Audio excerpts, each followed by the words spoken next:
Есть ли нефть в вашем холодильнике? Пластиковые детали вашего холодильника сделаны из нефти. Из нее же создают упаковку для ваших любимых продуктов. Но можно ли встретить нефть в самой еде? Чтобы соусы дольше не портились, в них могут добавлять синтетические консерванты и антиокислители. Конфеты, лимонады, джемы и колбасы такие красивые и аппетитные благодаря синтетическим красителям.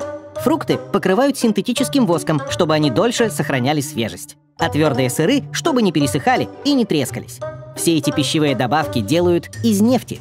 Их состав и количество в продуктах регулируют строгие регламенты, поэтому еда с ними абсолютно безопасна для здоровья.